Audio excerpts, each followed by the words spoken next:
Hey everyone, thanks for joining me. Today I'm excited to talk to Marybeth, who's done a lot of solo backpacking, she says. So that's something a little different for me. So, Marybeth, thanks for joining me. Yeah, thank you for having me. So, what was it like? Maybe go back to what inspired you to kind of start just backpacking on your own. I know for many of us, I don't know, it's kind of challenging in a way, mentally and physically. And Yeah, so I grew up with parents who loved the outdoors. They really were dedicated to teaching us, how to enjoy the outdoors, whether it was ranch work or hunting or fishing or whatever. We spent a lot of time camping and hiking growing up. But about 15 years ago, I read a book called A Million Miles in a Single Step. And that book was about a man who he was actually approached by someone who wanted to make a movie about his life, but they said, but there's parts that we're going to kind of embellish and add details because, that you're not that exciting. And it kind of hit him that he's like, I really haven't lived that much life. So one of the things that he did is he decided to go hike the Inca Trail in Peru. Well, at this time, I was a young 20 some, stay at home mom and never really heard of the Inca Trail or anything. And so I looked it up, started researching it, and I just was drawn to it. And the more I read about it, the more that I listened to the music and researched the culture and the people, the more I just felt this visceral pull to do the Inca Trail. So it took me a very long time. I saved every penny I could. And after 10 years, I finally had the money to fly to Peru and do the Inca Trail. And I knew that I wanted to go alone. I didn't really have anyone that was interested in that type of stuff anyway. I knew that I wanted to be immersed in the culture. I didn't want to stay in a resort, not that there's anything wrong with that. I wanted to sleep on the trail. I wanted a backpack. I wanted to live Peru and experience Peru. So I hired a really good travel agent that's a good friend of mine, and we planned it. I went down there and it was amazing. And I did the whole 26-mile um, trek. And you get thrown in with a group of other people when you go through a lot of the guide agencies. So I was with a bunch of people, but that was my first experience day in, day out backpacking. And I was hooked. So oh, it was absolutely a life-changing experience. And I have had a lot of people say, oh my gosh, weren't you scared? And I really wasn't. I decided a long time ago that you can either be afraid of things happening or you can still do life scared and right. of course be wise. But I just wasn't gonna be held back anymore. So that was my first taste of backpacking. And I mean I was pretty solo. It was just me there that I knew, but yeah. Right. Oh, yeah, that's amazing. Oh my gosh. So then when you returned to the States, you just started seeking out places to hike on your own and tried to incorporate it. What was that like? Yeah, so a few months before I'd actually went to Peru, I did do an overnight, I guess it was kind of backpacking trip in Colorado just to test my gear. And I had a good friend that guided me on that because I had no clue. So I knew from that short experience and then the long experience in Peru that this was something that it was just a part of me now. So after that, I just kept looking like what is out there. So I went back to Colorado, attempted a 14er with a buddy from high school, um, did a couple other little short trips, but then I was like, okay, I have a pretty good handle on this, but I want to do it alone now because for me, coming out of some of the experiences in my past, I was really gaining back my independence and my freedom and really discovering who I was. And the best way to do that for me was on the trail. So my dog and I just researched a few trails in the Black Hills here in South Dakota. And we just went out there and we did whatever trail that we felt like we wanted to do. And I live for it now. I mean, next to my faith and my kids, it's the biggest thing I live for now.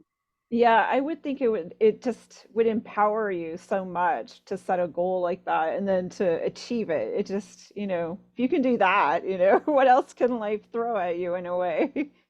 Right. Well, and it's also it's very therapeutic for me. I have a very high demand um job that requires a ton of just constantly staying on top of things. For a while, for the last 3.5 years, I was working at a women's prison where emotionally day in, day out, I was constantly pouring into other people. It's my nature. I mean, that's what I love to do. But I also believe very strongly in self-care. So when Mhm. I'm out there on the trail, I don't have to think about anything. I don't have to figure anything out. It is one foot in front of the other, being present in the moment, soaking up the creation around me, and that's it. And it is so healing for me when I'm out there, getting to just experience the world the way it is right now. I don't have to figure anything out. Yeah. Oh my gosh, that sounds amazing. So do you have advice for others that might want to consider, taking this up or trying it? I mean, the Inca Trail, I've heard about it too. Like that's one of the best ways to go see Machu Picchu is to actually do the trail. It really immerses you the whole way. It does. And that was great because you have guides and you have porters and you have a team that's constantly there with you. So if someone is wanting to get started in this, um, if you have someone who can go out there with you a couple of times and just kind of explain some things, that would be great. But I'm also the type of person that I've done a lot of things by baptism by fire. Like I have to learn the hard way just because we live in a rural area. There's not a lot of people who do some of the things that I've attempted to do. So thankfully with technology, we have podcasts, we have YouTube videos, there's tons of books out there. Really take the time to listen to people who have been doing it and learn the components of it, the safety parts. You want to learn how to filter your water. You want to learn the best things to keep an eye out for as far as safety goes. How to find a proper place to set up your tent. Make sure you know how to set up your tent before you get out there. Um, just get familiar with the safety components of it. And they always say make sure you have a paper map with you. I also use All Trails. Right now South Dakota is just All Trails is very, very good for this area. So I use that. I download all my maps to my phone. That way I can access it without service, because much of South Dakota we don't have service. And just once you get those components of the safety parts of it, make sure that you have the food that you need, make sure you've researched how much water, you have proper clothing that's synthetic and not cotton, things like that. Just go for it, and you're going to be nervous, you're going to doubt that you can do it, have a safety plan. All Trails also has a backup thing where you can tell people, I'm starting here, I plan on ending on this date at this time. And as you get service, sometimes it will update your location. So you have a circle of people that will keep track of your progress. And then if you don't show up, it will send a notification saying, hey, she didn't show up when she was supposed to. This was the area that she was last found. So make sure you have some of those safety things in place, but ultimately just get out there and try it, because there is a lot of beautiful land and experiences to discover, and just don't let fear hold you back. Yeah, I think that's a great message, especially about the safety too, letting, some way, somehow let someone know tentatively where you plan to be, because things can happen. So, Oh, absolutely. I mean, there's plenty of stories of very experienced outdoors people that have, had accidents. It's not saying that it's never going to happen. But there's definitely ways that you can lessen the likelihood and just be safe and still get out there and have fun. I mean, there's thousands of people that go out there every single day and nothing happens to them. So, get out there and live life. yeah, exactly. Besides the areas in South Dakota, do you have other favorite places that you recommend for beginners or someone that's just getting started? So because I'm still raising children and I'm in single mom mode, I have to kind of stick around these states. So South Dakota, Wyoming. I mean, I grew up a lot in Wyoming. I had family up in the Bighorns, up by Sheridan and Buffalo area. I highly recommend the Bighorns. There is just a lot of really good hikes in Colorado. The nice thing about South Dakota is that you don't need permits for any of those. Mm. Yeah, you need a state park pass, but you don't have to have like permits to actually go to certain trailheads or anything. It's very user friendly. I love South Dakota just because that's a great way for people to get started. You don't have as many mountain lions, you don't have Yeah. grizzly bears, things like that. So it's a very easy way to start easing yourself into backpacking. But certainly Colorado, Wyoming, those places have um, trails that are better for beginners as well. I have a good friend in Idaho that keeps trying to get me to go out there. I have friends in Washington and Oregon and us and just all over that want me to get out there. So someday I'll definitely get there. But I know these three states right here, it just really do have a lot to offer people who are wanting to just break into the world of backpacking and hiking. Yeah. Oh, that's fabulous. Do you have some items that you always take with you when you go backpacking? Even if I'm on a short day hike, I always have my portable battery charger for my cell phone. Um, that's for safety reasons, but also because I'm a total picture fanatic. I always have my water, my Sawyer water filter. Like I said, I don't care if it's just a day hike because you never know. I mean, I could fall and break my leg, and then I'm stuck out there trying to find something to drink. Um, I always have an emergency blanket with me. They're very, very small and compact. I always have um, snacks and electrolytes. I always have hot hands, those Oh, yeah.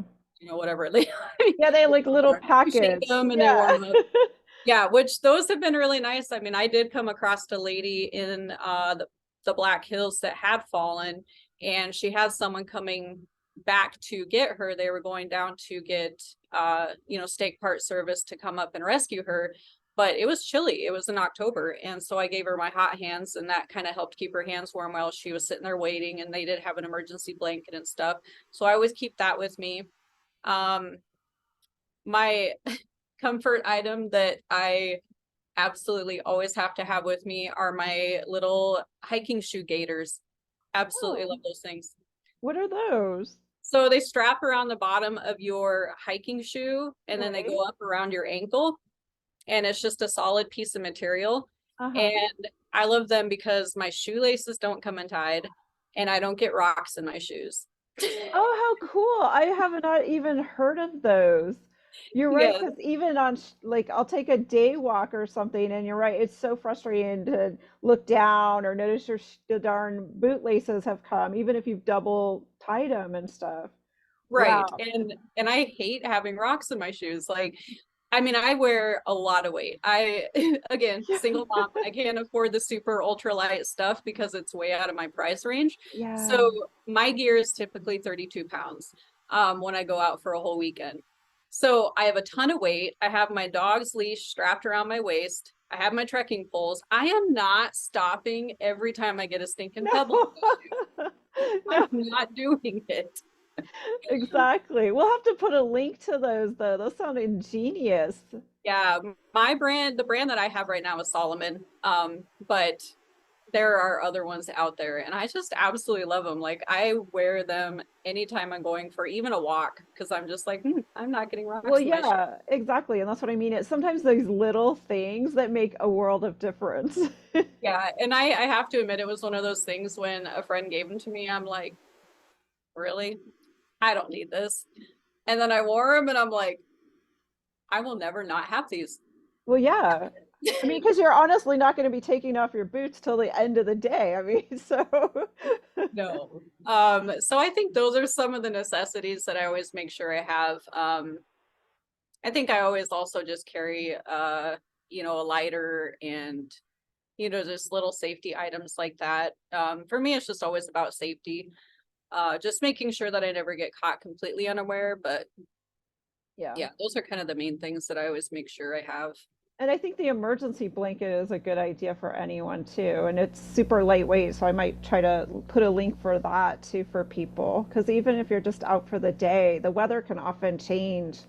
I like to go out in autumns, and it's it can be nice and sunny, and then instantly some little storm can pop up. And Yeah, exactly. And they're reflective. So, I mean, if you absolutely had to use them to signal someone, you have that opportunity as well because whatever light or something will shine off of it. So, they have a lot of benefits to them. So, here in South Dakota, we're also firearm friendly. So, I always have my firearm with me, mostly just because we have large animals.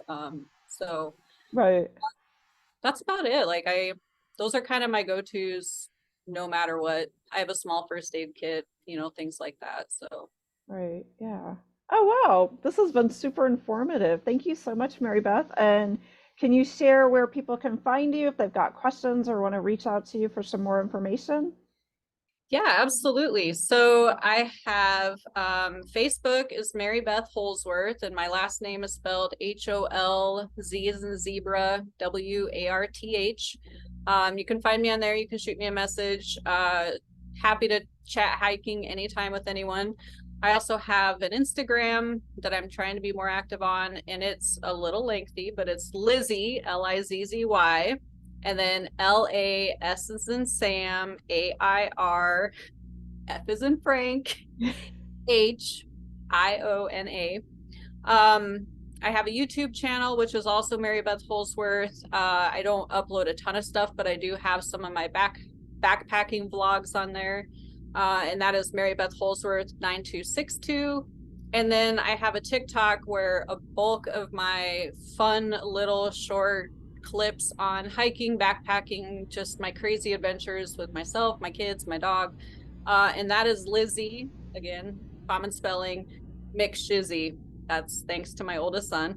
McShizzy. So Lizzy McShizzy. And you can follow me on there. That's where a lot of my hiking stuff gets kind of funneled. I do little teasers, I do videos, I do ridiculous, like what it's like to date a hiker, skits. That sounds um, great. Oh my gosh. yeah, so anyway, you can usually find me on pretty much anything. That sounds great, Mary Beth. Thank you so much. Yeah, thank you for having me.